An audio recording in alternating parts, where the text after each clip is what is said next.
आज आपण मानवी विकासाचे तत्त्वे बघणार आहोत.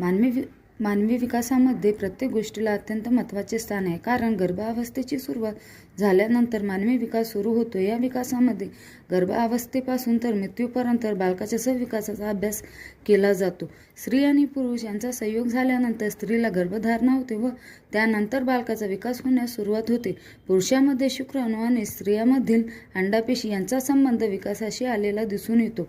विकास ही आयुष्यभर चालणारी प्रक्रिया आहे. हार्लॉक यांच्या मते विकास हा वाढीपर्यंत सीमित नसतो, तर प्रौढावस्थेमध्ये देखील व्यक्तीचा विकास होतो. शारीरिक वाढ आणि मानसिक वाढ विकासाच्या दृष्टिकोनातून सारखे आढळून येत नाही. यासाठी विकासाच्या तत्त्वाचा अभ्यास करणे आवश्यक असते. ही विकासाची तत्त्वे खालीलप्रमाणे सांगता येईल.